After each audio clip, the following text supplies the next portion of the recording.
Nobody travels empty-handed. Don't do that.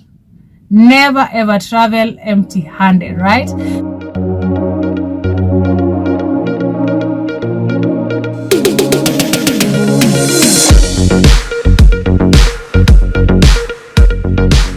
Hello world, welcome to my channel once again. It's Grace on board. Good to see you again. I hope you're having a good day or a good night or a good morning from wherever you are, right? It's good to see you again. I know you can see me when I see you, right? In this today's topic, we'll be talking about the expenses and my journey to join the cruise ship. When I talk about expenses, I mean how much did I use to join the cruise ship? And first, we're going to tackle about this journey. Actually, I underwent some challenges before joining the cruise ship, and these challenges were automatically financial challenges, right? I'm gonna give you a short story. I had just closed my business. I had opened a nail parlor somewhere in Nairobi, and I just closed it down due to poor financial decisions, as we all do. Of course, you have to close the business when the losses overpower the profit.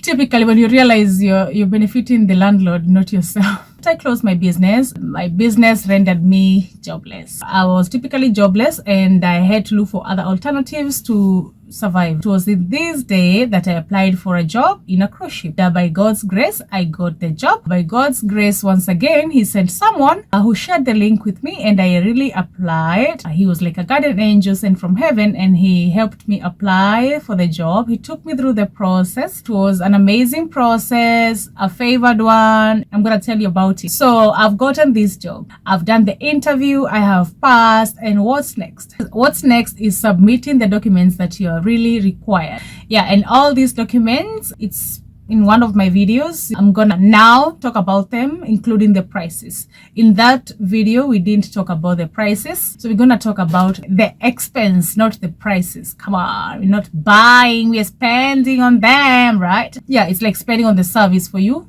to get the documents, right? For these documents, I say I had a financial challenge. It was not easy. I'll tell you, it was not easy. For seafarers who have been on board, they know the process is not an easy one. And this money that I'm talking about, it's not the money that the company is asking for. No, they do not ask for money from you, but it is the money you use to process these documents. For example, I remember something which gets me so emotional is when I wanted to apply for my one of the documents, which is police clearance or good conduct. I didn't have any money with me, and I mean, I couldn't afford 10 USD.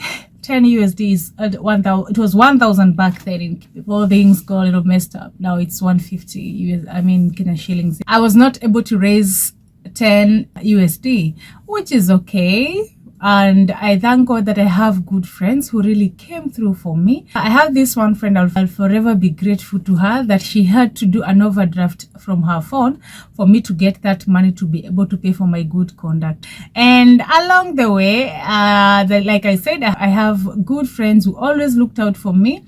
So all we did was like contributing to this process, right? They made it easy for me because I was so overwhelmed with all this, and I really need this job. And I couldn't lose it for this. So, and I thank God for my mother. She really came through as well. She really did everything she could for me to be here also. So, and this one friend who shared the link with me that I applied this job for also held my hand from the beginning to the end. He never left me on the way or he was so patient and so helpful. Yeah.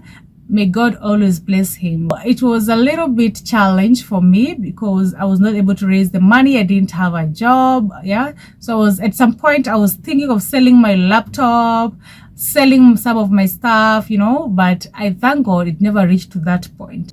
So I'm here. The very first document I started with was a passport. Yes, I did have a passport before, but in Kenya they changed the passport, so you had to acquire an East African community passport rather than the one for Republic of Kenya. So I had to switch from old passport to a new. Yeah, so for my passport it costed me around 45 USD. That back then, I'm gonna give you the rate equivalent to, which was equivalent to 4,500 Kenyan shillings. shillings. So with that, I was able to acquire for my new passport, East African Community Passport, which took quite some time. It was around 1 month for it to be out. And also the other thing, after I acquired my passport, it was visa. Right. At this moment, I know where I'm going to join my ship from. So I know the designated visa for this country. Yeah, so in this case, I was required to apply for a C1D visa. I was required to acquire for a C1D visa. A C1D visa is a seafarer visa in transit. It's a crew member visa joining the ship from the United States. Yeah, so I was able to apply for my US visa, which is C1D, which costed me around 160 USD. At that time, once again, 160 USD was equivalent to 16,000 Kenyan shillings, right? The next thing that I had to apply for was the good conduct or police clearance. So you need to be cleared by Department of your investigations in the country. So I was cleared, and it costed me 10 USD, and back then it was 1,000 Kenyan shillings. So far I have these 3 documents. I have my passport, I have my C1D visa, rather crew member visa, which is for the United States of America. And also I have my police clearance. And the other thing that I had to do, the other expense that I used on was medical certificate. Yeah, for you to join a ship, you need to go to a specific approved hospital facility, and rather approved by the company. Yeah, you have to go to only that hospital that the company approves you to do your medical. Yeah, so for my medicals, it was around 580 US dollars. So back then it was 58,000 Kenyan shillings. Yeah, that was the most expensive expense.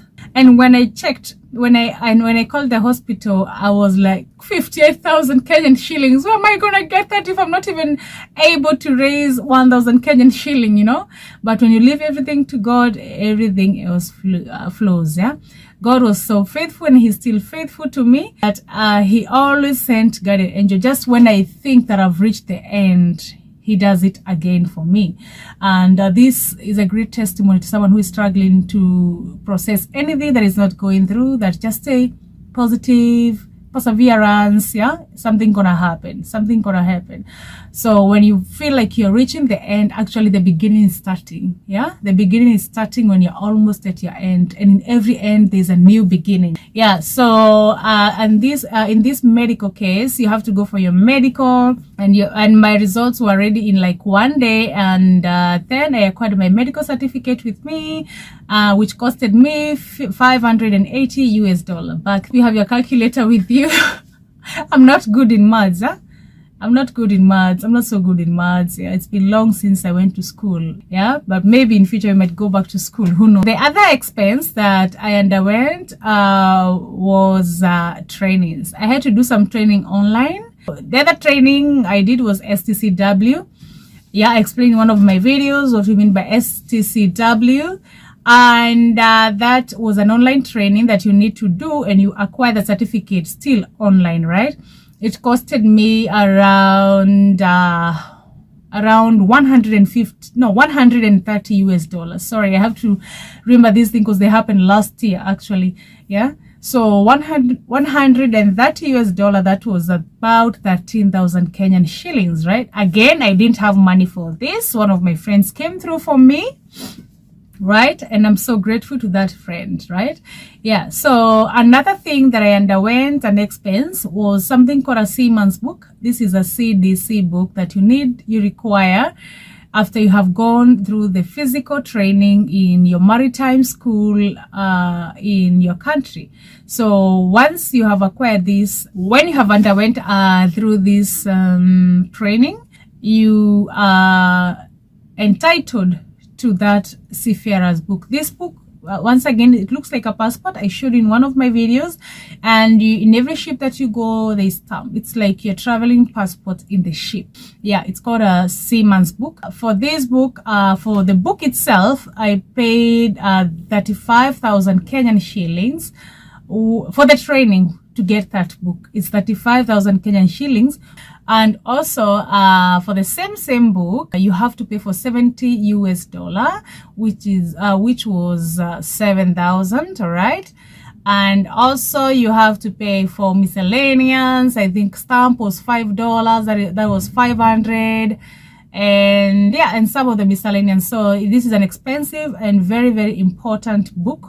Yeah, that is why it's a little bit expensive. And again, of course, I'm traveling. What do you need when you're traveling? Of course, you need shopping. You need things for you to survive in those months that you'll be away from home. And then at this point, I was a new hire. So basically, I didn't know what to pack.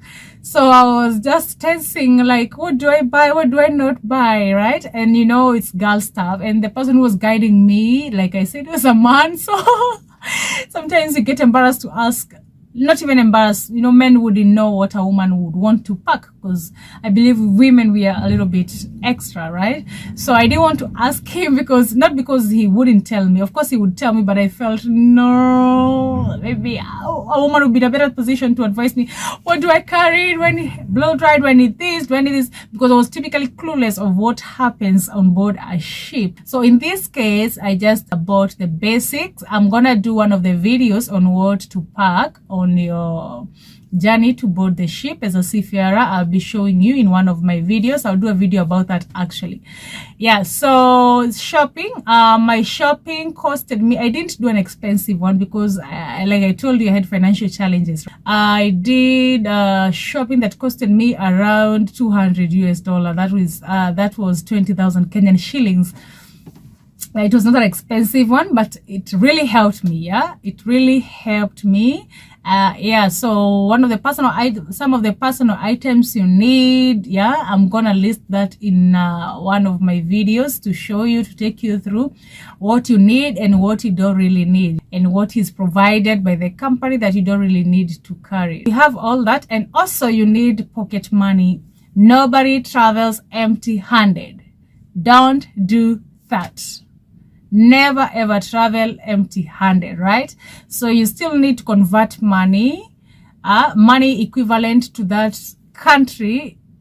I mean, the currency equivalent to that country that you're going to. Yeah, so for my case, when I was joining the ship, this was my first contract. So I was catching my ship in Uruguay. I hope I'm pronouncing it right. It's Uruguay, yes, South America. So I couldn't find pesos in Kenya. They use pesos. I couldn't find pesos, so I had to convert my money to dollars. Yeah, so I had to convert my money into dollars, and yeah, that was it. Yeah, but this time I joined my ship in Miami, so definitely it's a US dollar, so you had to convert your money in dollars. Yeah, so when you're traveling to a new country, just make sure that you convert your money back in Kenya to that country's currency, or you can use your credit card. Yeah, just load your card with money. Yeah, just don't go with nothing. Just try not to, because shit happens. Shit really happens. Yeah, and it can be really weird when you're in a different country and something is happening. You have no idea what to do, who to call. There's language barrier. You don't know what to do. You can imagine yourself with that. But I never got lost on anything. Nothing happened to me. I didn't have a hard time in anything. Everything went so perfect because I had dedicated this journey to God. I told him to be the Alpha and Omega of this journey, and he was truly faithful to me. And I am grateful to the Almighty for being with me, protecting me, and taking care of my family when I was away from home. It was an amazing one. Yeah, and another thing I didn't mention, that, oh my God, usually, especially if you've never been away from home for a long time, first 1 month you get the homesickness, like, you want to go home, I miss my mama, I miss my family. Yeah, it happens a lot, and you find yourself crying, and which is okay. It's okay to cry. I mean, it's okay. You can cry. Just go. Cry all you can. They also miss you, but at some point we have to sacrifice for our families, for ourselves, to do this. Yeah, because we know some situations back somewhere, they're not, you know what I mean, right? Yeah, but we have to survive. We have to sacrifice. We have to be away if need be. and hustle hard. Those are the expenses. So for this extra money, it's for your miscellaneous. It's for your miscellaneous in case you exceed a luggage like I did. In case you exceed your luggage like I did in one of my videos, usually the company will always refund for your excess baggage. So you have to be prepared. You have to be financially prepared. And by the way, this process of joining a cruise ship needs you to pack your patience with you.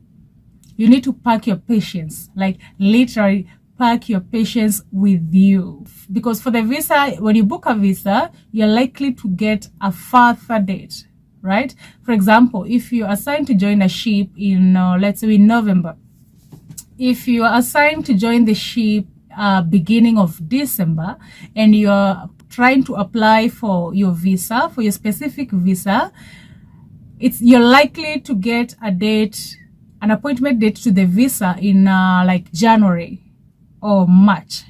Now you can see you're supposed to join the ship in December and you have gotten an appointment for your visa in January. Contradicting, right?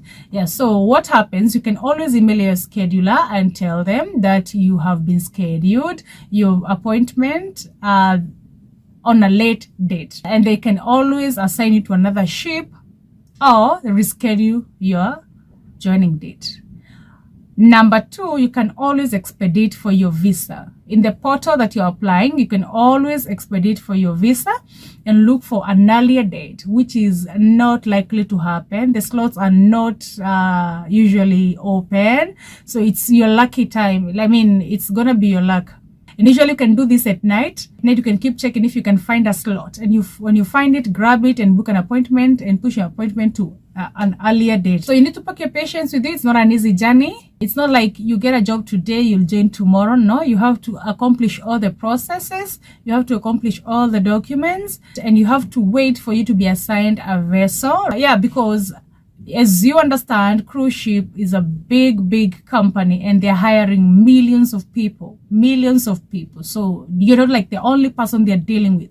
They're dealing with multi-million of people every day. They're hiring, you know, so they have to schedule. They have a schedule. That's why you have a scheduler to schedule you. Yeah, because they're dealing with a lot of people at the same time and they want to put everyone on board as they can. Yeah, so don't give up. It's a long process that needs patience. Yeah, so do not give up. Do not give up. Yeah, even if you're halfway the process, just proceed. Don't give up. And also do not resign from your job simply because you got a cruise ship job. Do not resign from your job yet. There could be circumstances, unexplained circumstances that will lead you to disappointment mode. Do not resign until I don't know how to put this. I know it's going to be tricky because in some companies, you're required to give a notice for resignation, maybe 3 months prior. So do not resign until you see now you're going to board your flight. Yeah. Do not resign. A lot of people out there have been disappointed, mostly in different companies. I don't know which companies. And I would say do not resign. They even tell you do not resign from your job yet. Yeah? Wait until you get the visa, you get everything, and you ticket, and you check in online for your flight, and you know you're going like tomorrow. You're going, yeah, or you're going. This is the day that you're going. Then you can resign because now you're 100% assured that you have the job. It's not an easy one, I would say. At the beginning, it's not a big. It's not an easy one. And for financial challenges, you can always look for someone you trust. Look for someone you can take some money. Don't miss out this opportunity. Yeah, for me, I was able to pay all my debts within my first contract, and I'm so grateful. I'm so proud of that I do not owe anybody at this moment. If there's something that makes me uncomfortable every minute is when I know that I owe someone something, you know. I mean, I owe them money. They give me money and it is my duty. It is my duty to pay them because I asked for it. They gave me in good faith, in good heart. So I just feel itchy when I owe you something, you know. Yeah, so I am grateful that they were so patient with me. They trusted me. And I'm so grateful, and may God bless their souls forever and forever and forever. Yeah, you don't want to keep somebody's money because you don't know whether they need it, and you need to return so next time they give you. So I'm so grateful. This journey has been amazing. It's been amazing working overseas. So yeah, that is the life of a crew member, and we're gonna tackle more videos. Just stay tuned. Don't forget to subscribe, and also hit the notification bell so you don't miss any of my videos.